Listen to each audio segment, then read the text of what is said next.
Welcome to Something to Talk About from the Bainbridge Island Senior and Community Center. Today we're going to be checking in with Lisa Jackson, the director of the Suquamish Museum. Before we do that, I want to thank Fieldstone Communities of Bainbridge Island for sponsoring Something to Talk About. Fieldstone offers independent living and assisted living and memory care up on Rolling Bay. They have day stay and respite care programs, and you can learn all about it and take a tour. Just call Sierra Wood or Randy O'Neill at 206-594-1010, or check out the website at fieldstonecommunities.com. And we appropriately, regularly acknowledge that we are meeting on the ancestral homeland of the Suquamish, the people of the clear salt water, who have been living on these waters since time immemorial. And we are grateful for their stewardship, and we hope to learn more from them about being better stewards from these lands and waters. Thank you for being our trusted and long-term neighbors. We hope to be better neighbors ourselves as settlers. Thank you, Lisa, for joining us. Thank you for having me. So, the Suquamish Museum is a lively place, and like many museums, it's not only a place to drop by for a permanent exhibit, but you have a lot of things that you put on, activities and special exhibits. And I know that we're not far from November, and November is Native American Heritage Month. And I noticed on your calendar that you have something planned for that mini exhibit. Yeah, so we currently have for the month of October, we have a mini exhibit that focuses on Sasquatch. And it features a local tribal member who shares stories and sketches of his experience with Sasquatch. And so that's a really fun and exciting mini exhibit that we share inside of our education room. For the month of November, we will be doing a mini exhibit um, that showcases Suquamish history and resilience from colonization to present day. And so it'll have some great photos and some great information on that. Great. And I also was noticing that you have some um, fun and interesting programs coming up at the museum. In fact, I think you're even running one of them. Yeah, so we plan our events quarterly. So we showcase our events every 3 months, and we do a lot of great planning. So for the month of October, we have initiated Free Educators Month. So whether you're public school, private, university staff, if you show your workers badge, you can come in and experience the exhibit for free. And we do have a limited supply as well of teacher bags, so some educational kits that they could actually take with them. On October 25th, we actually have a lecture by Liz Hammond Karama, The Teachings of Mutton, a Coast Salish woolly dog.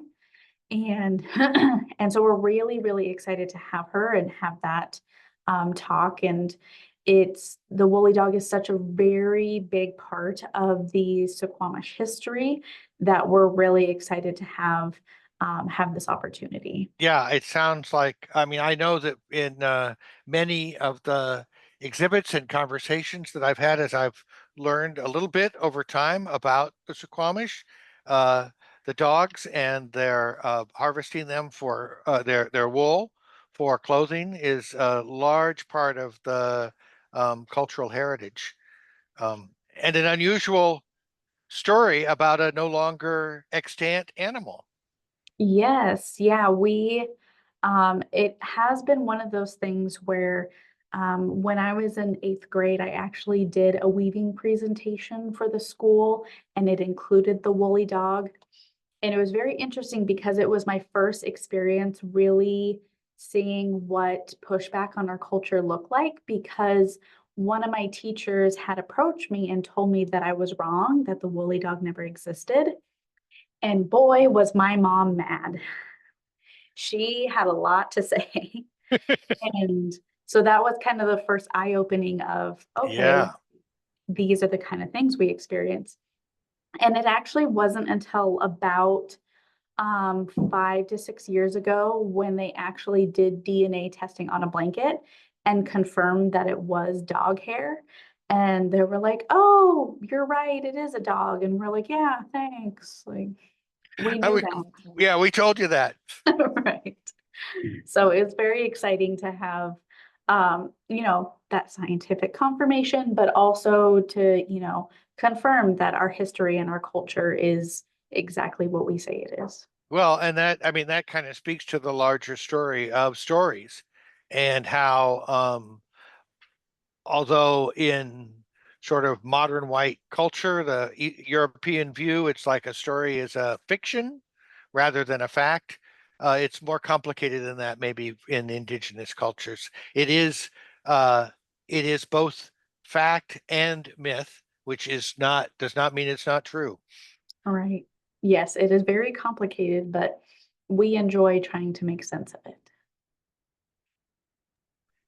And then I think you are doing something I saw about some sort of a beret program. Oh, Is that? yes.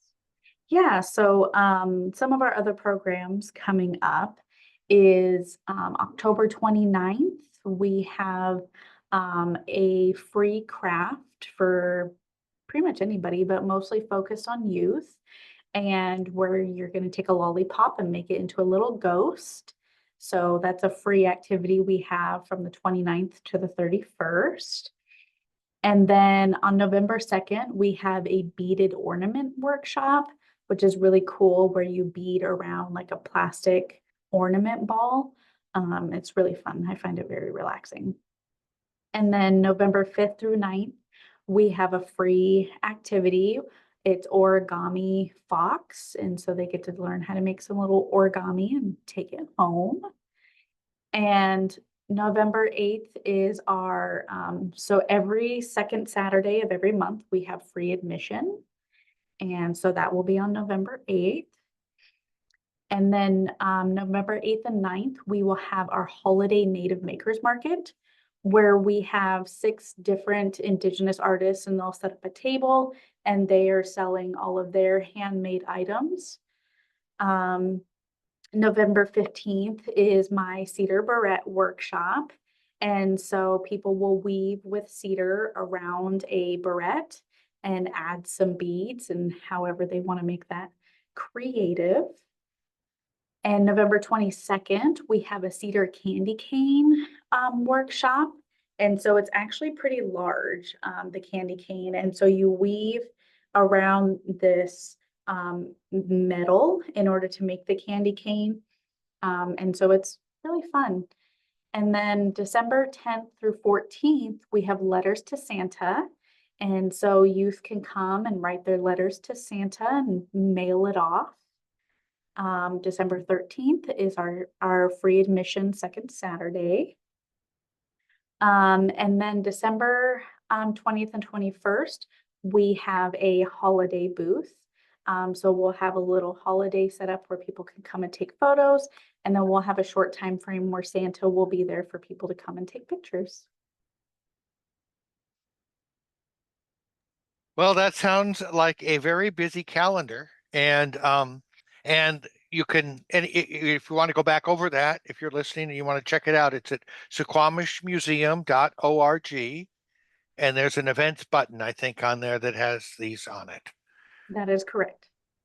And so that's sort of always a little something that's happening, and as it sounds like there are certainly activities that are free and some that are uh, specifically focused on members. And uh, you can also, I think, sign up online to be a member, which is what, $50 a year, That is correct.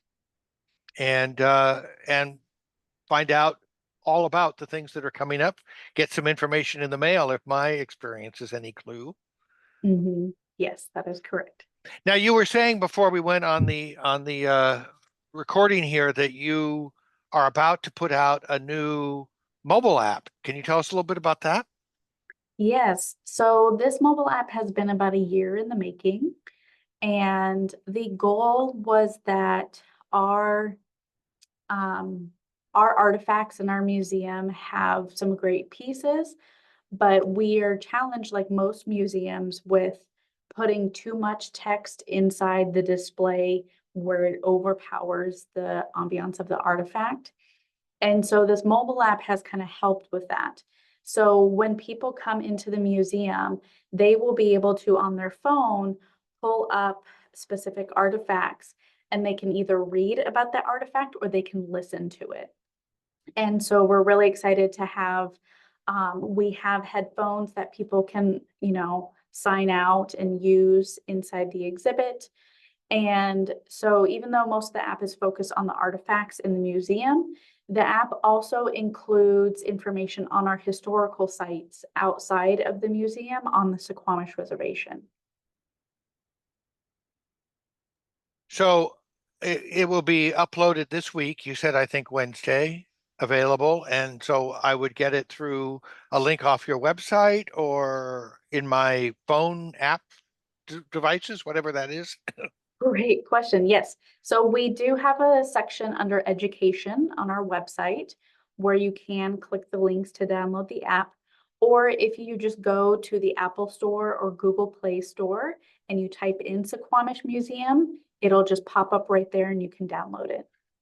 Sounds like a wonderful addition. Yeah, I'm one of those people who gets stopped at the interpretive panels. Mm. And some of the some of the people who go to those exhibits with me are not so interested in sticking around for all that time.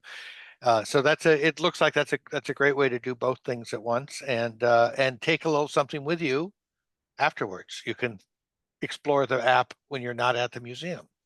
Correct. And so, yeah, it's accessible from anywhere. And we're really excited that it's an opportunity also for local schools to bring the education to their classrooms.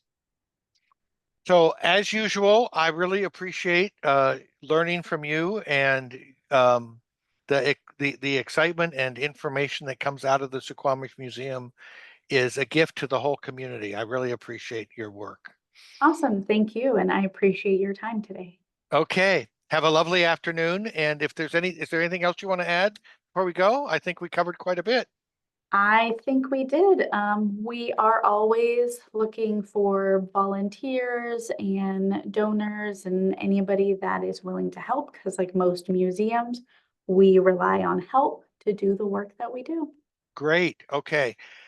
Thank you, Lisa. And we will check back with you again in a month or two and get a follow up on everything at the museum. And in the meantime, I encourage you to go. It's not far and it's a wonderful activity.